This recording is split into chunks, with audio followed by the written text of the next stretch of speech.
don't matter, underground or the mainstream. We taking over everything, American dreams. Make a move, long nights to the light beams. Urban Stone, we the motherfucking A-team. I go crazy on this track, man, I spit dope. What's going on, world? Welcome to another episode of the Sounds Like Fun podcast. I'm your host, Serial Sensei. This is my first album review, actually, of 2019. I know I took a bit of a break, at least from this podcast, but if you follow me, you know I also record the Dojo Talk podcast, which is on my SoundCloud page, also on Spotify, YouTube, iTunes, Google Play. That is the main hub for everything I do, where I cover combat sports. So if you're interested in that, go check that out. I've been always active on that.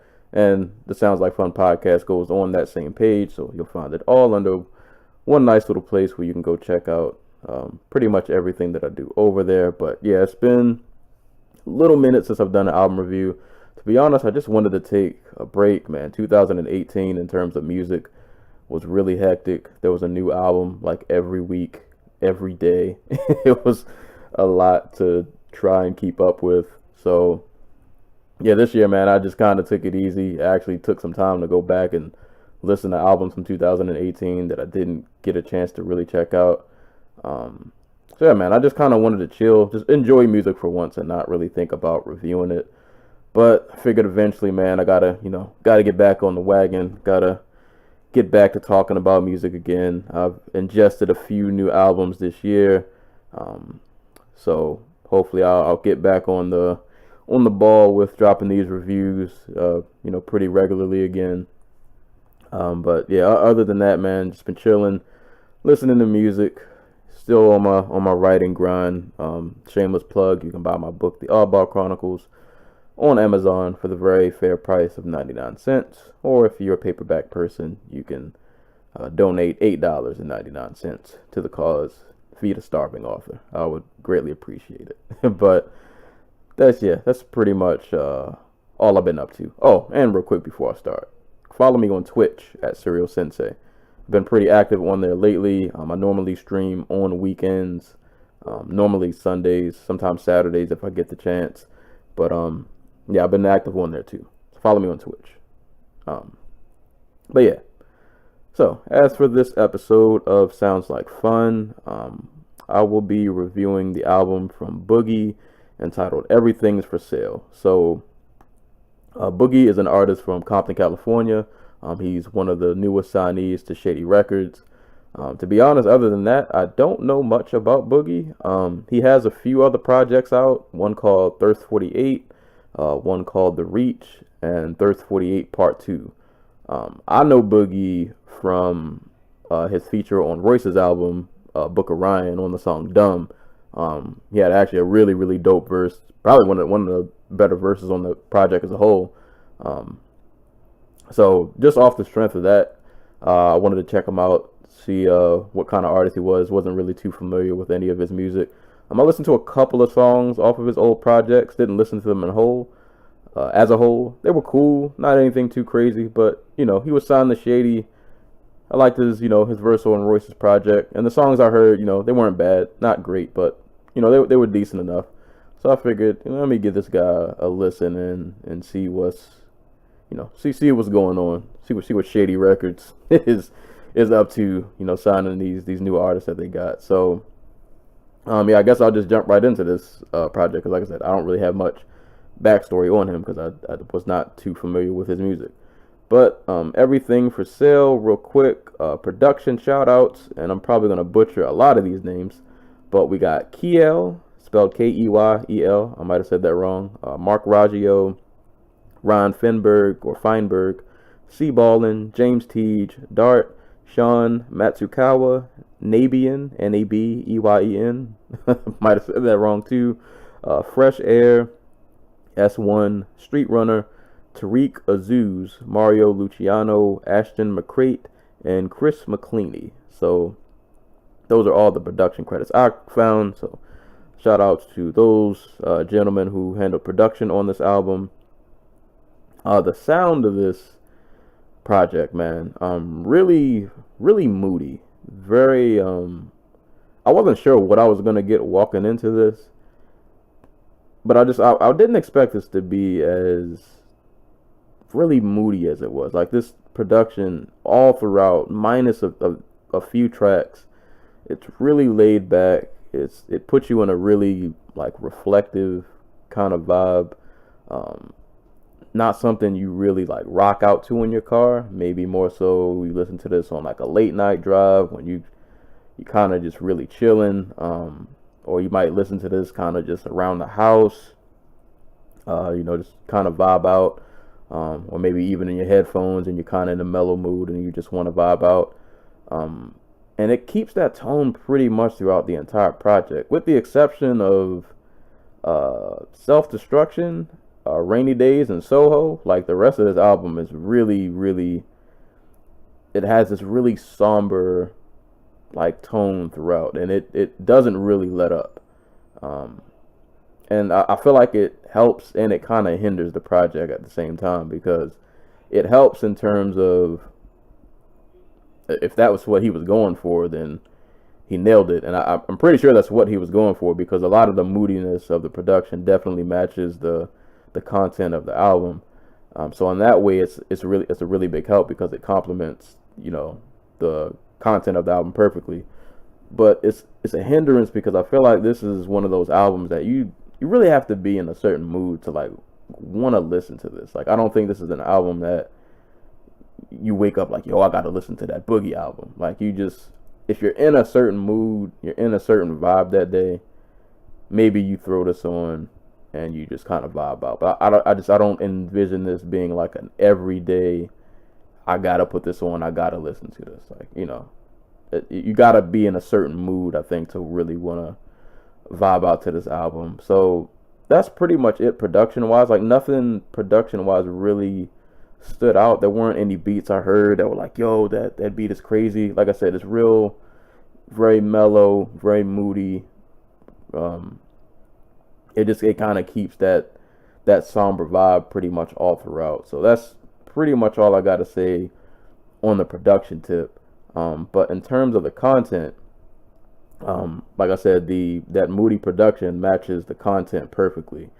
This album is very personal, self-reflective, vulnerable. For me, it's almost kind of dark at times. It was self-critical. Like Boogie seems very aware of himself, more specifically, very aware of like his mistakes and things that he's done wrong and things that he continues to do wrong. And it's kind of him just like unpacking all of his problems, whether it be personal issues and thoughts that he has, personal problems, life choices, relationships, which that's kind of a heavy theme throughout this album. It's very, I feel like the relationship angle is a theme that comes out a lot in this project. It makes me want to say that it's almost like it's really emo at times, but I kind of give it a pass, because I think he at least does a really good job of expressing like those kind of feelings in regards to like the relationship theme tracks and like verses that you'll hear throughout this project. So I won't give him too much slack for it, but that's another somewhat hindrance for me, because I don't know if I necessarily want to listen to that all the time.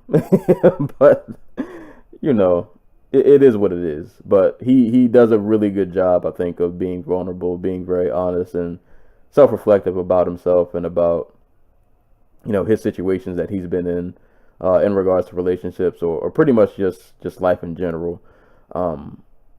His delivery is pretty interesting. He's pretty versatile in the fact that he can rap and sing and harmonize, and I think over this kind of production, like I said, coupled with the content, it fits his style perfectly. He doesn't really sound out of place. He pretty much fits in on every beat on this project. I think though his actual voice for me at times is a turnoff. He has this he speaks at kind of like a high pitch, and sometimes he sounds really, I don't know if it's nasally or like he has like a slight like lisp, but there are certain times for me when his voice is kind of, it can be off-putting, and that might just be me. Maybe I'm just bugging out, but for me, there are just times, I notice it more when he's like, not so much when he's singing, but more so when he's rapping. How he has he has a high pitch to his voice that sometimes is kind of off-putting. But I mean, other than that, he has a good way with words. Like I said, he's very good at painting a picture of emotions, and you get that really right off the jump from the first track, Tired/Reflections. Good opening to the album. Really sets the moody tone that you're pretty much gonna get for the rest of the project, minus a few tracks here and there. You get lines where he says, "I'm tired of working at myself. I want to be perfect already. I'm tired of the dating process. I want to know what's certain already. I'm tired of questioning God.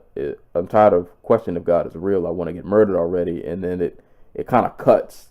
The verse kind of cuts midway through the word, and you just get this gunshot pop off, and it's like, oh, all right, I wasn't ready. I didn't know we were going there that quick. Like, album took a quick turn to the dark side, but nah, like, and you get a lot of that, just a lot of really vulnerable moments, and no matter what he's talking about. Like I said, it could be him talking about relationships, or him talking about himself.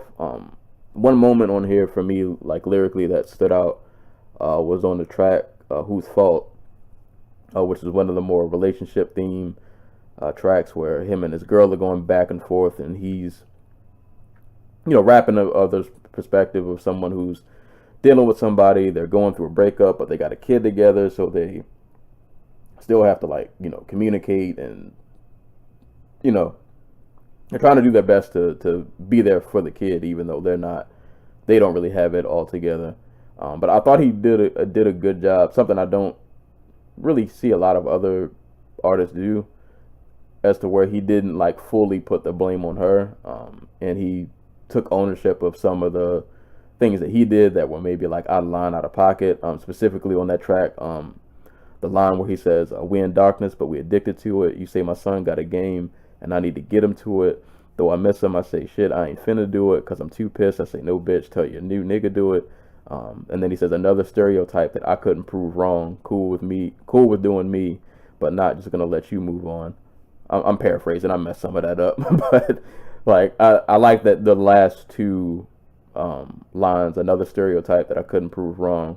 Cool with doing me, but just not trying to let you move on. Where he's literally pointing at himself, like, yo, I'm kind of the another stereotype line stood out, because where he's kind of realizing I'm fulfilling this stereotype of being a deadbeat dad, because I can't keep my emotions in check. So because I can't keep my emotions in check, I'm fulfilling the stereotype because I'm playing this game about not wanting to pick up my son, and it's only because I'm dealing with her, and me acting this way and acting out is really, damaging the relationship with my son. It's putting this bad image out there that's already portrayed in the media, and now I'm not doing anything to help that image by doing what I'm doing.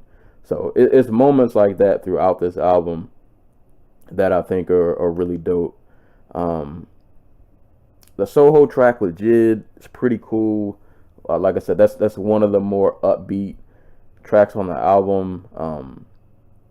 I wasn't really crazy about Jid's verse, honestly, but it was a cool track to just trying to break up the vibe of the album, because like I said, a lot of this is really mellow, and then you get to Soho and it just kind of breaks up the rhythm a little bit. You can kind of loosen up a little bit. Rainy Days with Eminem, like I said, that's another track where things kind of pick up mood wise. As far as Eminem's verse, the whole sheep herd line, yeah.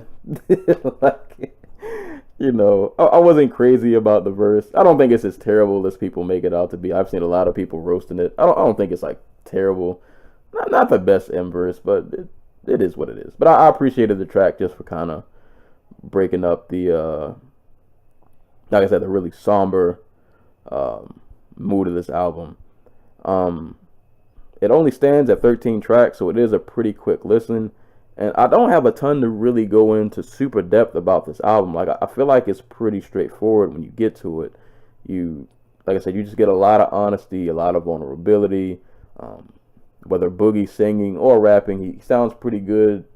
Doing both. He fits well over this production, and he does a really good job, like I said, lyrically, of painting like these emotional pictures to describe, whatever the situation it is he's going through, whether it be in regards to a relationship, friendship, or just, any everyday life issue that he's going through. I think he does a really good job of painting that. My only issue with the album is, like I said, it's so moody throughout that it like I said, this isn't something I could envision myself. I'm not gonna go back to this all the time. Like I need to be in a certain kind of mood to really want to listen to this. I'm not just gonna go back every day and be like, yo, gotta put this on, So I feel like what helps this album is also kind of what hurts it. But like I said, I think he kind of did this on purpose. I'm pretty sure this was like the vibe he was going for.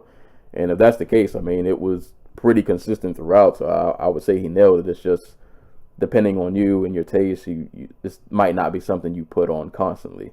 But other than that, it is a pretty solid project for a debut. Even though he's had other projects, I think this is like his first, major debut. I think it was a really dope project. As far as things in the future, I would just like to see him be a bit more diverse with the sound. Because for me, this, like I said, it was almost too moody. And while he did break it up at points, like I said, with tracks like Soho, Rainy Days, and Self-Destruction, which I'll get to in a bit, the album it flows really well together, but it's just so moody. And I wish there was a bit more diversity and just the vibe of the album, just a little bit. But not, like I said, not to say it's a bad album. It's a solid project. It's a pretty good listen from front to back. There aren't really any songs on here that I can say I don't like. I mean, there are songs I like more than others, but I can't really say any of these songs are bad. And the fact that this album is only 13 tracks, it does kind of go by really fast. So you can get through this pretty quick. It's not a very long listen. And like I said, it does flow together really well, but it's so moody throughout that, and the moodiness mixed with the content, it's like, oh, this is kind of heavy. I don't know if I want to just listen to this all day. But nah, it is a pretty solid project. I would recommend it. Give it a listen. If you listen to Tired/Reflections up to about Soho, you get a pretty good feeling of what this album is about and what it's going for. So if you can listen to those first like 5 songs and you dig it, you just keep going and finish it, because that's pretty much what you're going to get for the rest of the project. But if that's not your cup of tea, you might not like the more, emotional, somber tracks on here. But to get into some of my favorites, as I mentioned earlier, Tired/Reflections, that was a favorite. Like I said, when I came into this album, I wasn't sure what I was gonna get, so for me that opening just kind of caught me off guard, but I liked it. It was, a personal track, vulnerable track, really just set the mood for that just somber vibe. And I just like right off top, Boogie's being reflective and addressing a lot of his life pain, life questions, just in regards to how he's living and thoughts in his head, things of that nature. So I thought it just did a good job of really setting the mood. Self-Destruction is definitely a favorite song. I guess this is like his quote-unquote turn-up song. The story behind this track is pretty funny. I read in an interview that he did that for the melody, he was kind of just freestyling it, and he just ended up liking it, so he kept it, and then I guess he just kind of filled in the blanks from there. But no, it's a dope, nice little, like I said, quote unquote, turn up song. It has a very, very mainstream-ish like flow to it. I like the way he switched up his flow on the second verse towards the end. I wish he would have rapped like that more often, where he kind of had like a mini, I ain't gonna say rapid fire, but he kind of picked his energy up a little bit. I wish he would have did that more throughout the album.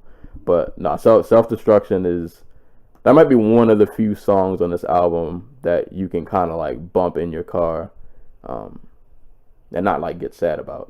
So, yeah, that Self-Destruction was a good one. Skydive 2 featuring Black.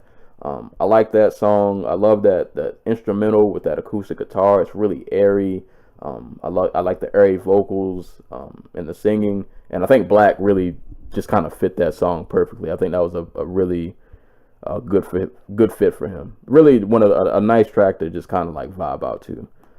LOL SMH interlude that's another favorite, another really just honest track. I love the descriptions he used. He really talks a lot about like insecurities in this track.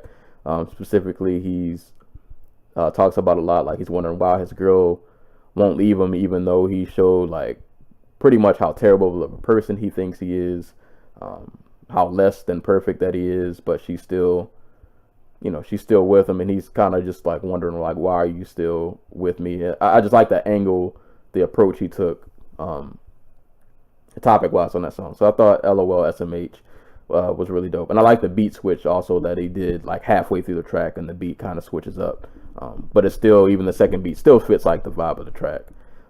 And Live 95, if I was to mention favorites, that would probably be another one. I just like that beat in the chorus. It's one of the more, I'm gonna say songy, but I don't know, that hook kind of like stuck with me when I hear it. It's kind of one of those like, oh, I can sing along to this and kind of vibe out to this track. But yeah, those are pretty much my favorites. Like I said, there are other songs that I like. There aren't really any songs on here I don't like. But those were some of my favorites. Silent Ride, that was another good one. Swap Meet was cool. Like I said, there aren't really any songs on here I don't like. It's just that this is just one of those albums that I think you just need to be in a certain mood to listen to. You might not throw this on all the time. You might not listen to this every day. But like when you put it on, it'll be something nice to ride out to, something to vibe to, getting your little, getting your feels a little bit, and just kind of vibe out with it. So that's pretty much all I got.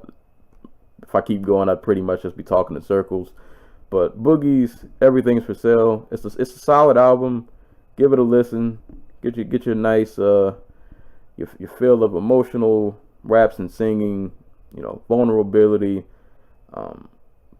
But it still sounds good. It's like I said, it's just very moody. He's not chasing no hits. It's just, this is how I'm feeling. I'm just outpouring everything that's going on in my life over these just moody, mellow instrumentals. And this is just what I gotta say. This is everything I'm dealing with, and I'm just gonna lay it out, over these 13 tracks. And that's pretty much what you get with Everything's for Sale. So I recommend, man, you got Spotify, iTunes, whatever. Give it a listen. I think it's worth a check. Check out his verse on the song Dumb on Royce's Book of Rhyme album. I think you'll really like that. I think that verse displays a lot better of his rapping ability. But either way, Boogie, Everything for Sale. Give it a listen. It's a pretty solid album. I recommend it. Just, make sure you're in the right mood to deal with some of the the emotional lows that this album may take you through. But yeah, man, I'm not gonna sit here and talk you guys' ears off forever. So I'm back. Hopefully I will be reviewing albums consistently again, so be on the lookout. Been listening to some projects, so I should have more music to talk about. But this has been another episode of the Sounds Like Fun podcast. I am your host, Serial Sensei, and until next time, I will catch you guys later.